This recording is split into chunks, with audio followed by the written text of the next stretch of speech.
Market वगैरह जो है वो भी एकदम कंजस्टेड है, लोगों को परेशानी होती है उतरने में। तो मार्केट का ऐसा कुछ प्रपोजल आप बना सकती हैं कि सही ढंग से आदमी का कारोबार भी चले, लोगों को परेशानी। वीडियो मैंने देखा, नाथानी हाइट्स में आप गए थे, अभी मैं वहीं से ही निकला। एक बाइक जाने की सिर्फ जगह है, ना एम्बुलेंस जा सकती है ना फायर ब्रिगेड। तो वो मसले पे आपका है कि निकम साहब जो है उनकी लड़की खड़ी हुई थी तो वो पीछे से जो है कर रहे थे, और आफरीन शेख भी जो थी तो पीछे से उमर लकड़ा वाला थे। तो आपने बहुत अच्छा ये बयान दिया कि आप खुद खड़े रह के काम करा सकती है। इस 224 वार्ड को जो है बहुत डिफिकल्ट माना जाता है, क्योंकि यहाँ पे बहुत सारा एंक्रोचमेंट है, हॉकर्स का प्रॉब्लम है, गटर साफ नहीं होता है, पार्किंग का भी इशू है। तो इस चीज को मतलब है ना, एक 15 साल में एमएलए अमीन पटेल हल नहीं कर पाए। तो एज अ कॉर्पोरेटर आप कैसा, हलवा देवी में जो है अमीन पटेल का राज चल रहा है, तो ऐसे में आप अगर इलेक्ट होके आती हैं तो बहुत सारी प्रॉब्लम्स का फेस करना पड़ेगा, जैसे फंड्स हो गया, बहुत सारी चीजें। तो उस चीज में आप कैसा टैकल, जर्नलिज्म छोड़ के गटर में उतर जाना, पॉलिटिक्स गटर बोला जाता है ना, तो ये ख्याल। बॉम्बे प्रेस न्यूज में आप सभी का स्वागत है, मैं नुमान कुरैशी। देखिए आज हमारे साथ में है सादिया मर्चेंट, जो कि एक 224 वार्ड से उम्मीदवार खड़ी हुई है और जो कोई तारीफ की मोहताज नहीं है। हम इससे कुछ तीखे सवाल करेंगे। सादिया जी, जर्नलिज्म छोड़ के गटर में उतर जाना, पॉलिटिक्स गटर बोला जाता है ना, तो ये ख्याल कैसा आया?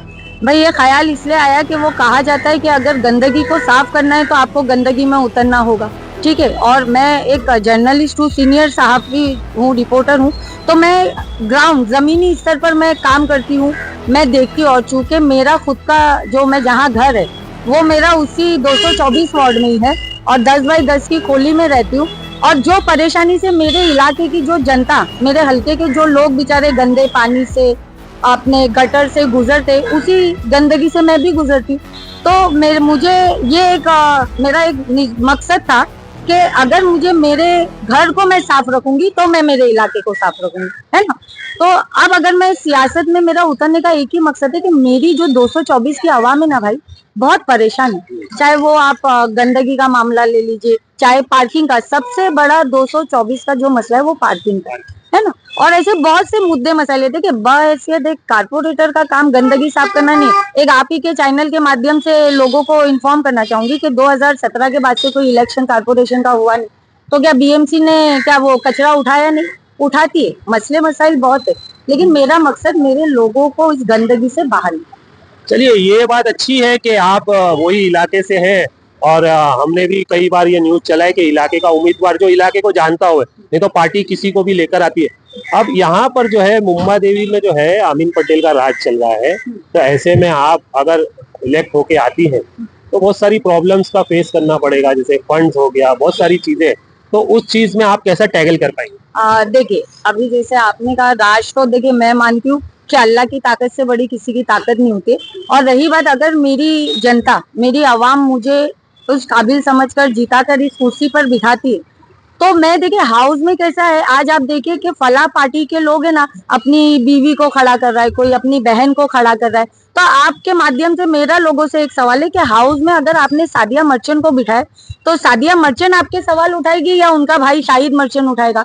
हाउस में तो जो कारपोरेटर है, जो आपकी अपने नगर सेविका है, उन्हीं को बिठाया जाएगा। तो अगर आप एक बेबाक इंसान को जो आपके मुद्दों के लिए आवाज उठा सके, चाहे वो फंड को लेकर हो, आपके दीगर मसाइल को लेकर हो, तो वो इजी रहेगा या मेरा भाई हाउस में बैठकर मुद्दों को उठाएगा? आपका जवाब मैंने ऐसा ये बात बहुत सही कहा आपने। हमने भी देखा है कि निकम साहब जो है उनकी लड़की खड़ी हुई थी तो वो पीछे से जो है कर रहे थे, और आफरीन शेख भी जो थी तो पीछे से उमर लकड़ा वाला थे। तो आपने बहुत अच्छा ये बयान दिया कि आप खुद खड़े रह के काम करा सकती है। इस 224 वार्ड को जो है बहुत डिफिकल्ट माना जाता है, क्योंकि यहाँ पे बहुत सारा एंक्रोचमेंट है, हॉकर्स का प्रॉब्लम है, गटर साफ नहीं होता है, पार्किंग का भी इशू है। तो इस चीज को मतलब है ना, एक 15 साल में एमएलए अमीन पटेल हल नहीं कर पाए। तो एज अ कॉर्पोरेटर आप कैसा हल कर पाएंगे? देखिए, मैंने कहा है ना कि जब इंसान मान ले तो हार है और ठान ले तो जीत है। तो मैंने आपसे आपके पहले ही सवाल में मैंने जवाब दिया था कि अगर आप किसी ऐसे वेल एजुकेटेड इंसान को लाते हो जो इसके लहजे में पहले तो चापलूसी ना हो। आज कैसा हो गया है कि अगर मुझे आपने किसी कुर्सी पर बिठाए तो मैं उसको कहावत में बोलूंगी कि चाय से ज्यादा केतलियां गर्म है। मेरी जनता को मुझे कुर्सी पे बिठाने के बाद शाहिद मर्चेंट को कांटेक्ट नहीं करना है कि शाहिद भाई आपस से हमारा ये काम है करवा दो, नहीं।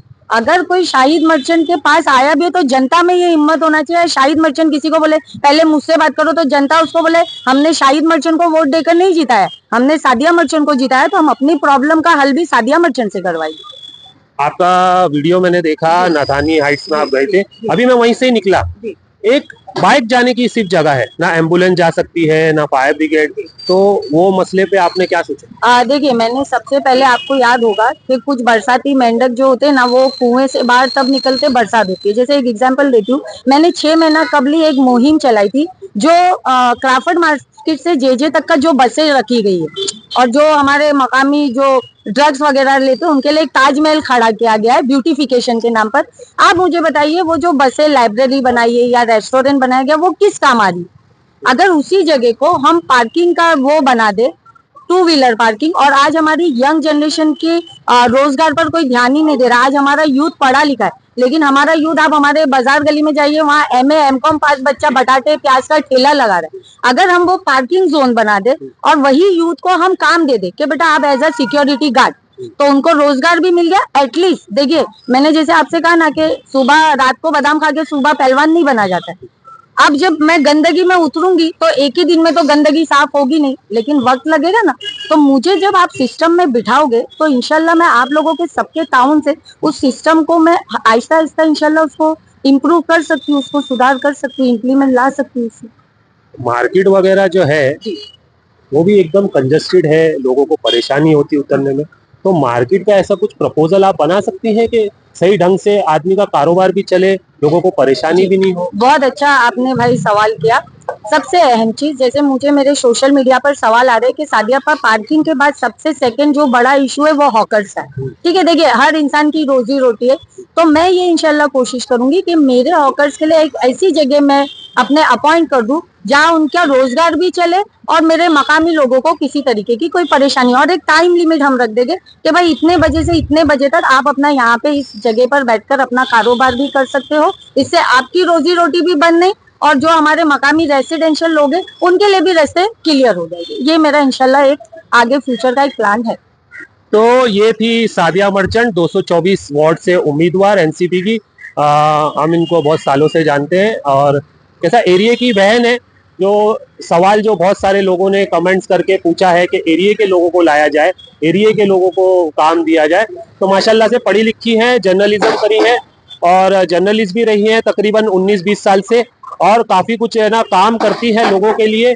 तो मैं समझता हूँ आप जो है उन लोगों को मत देखिए जो लोग आ जाते हैं पार्टी के लेवल के ऊपर और पार्टी का एक लोगो लेकर के, इनको देखिए अपने जो है वार्ड की बेटी है, ये समझ के आप लोग सोच समझ के वोट दीजिएगा।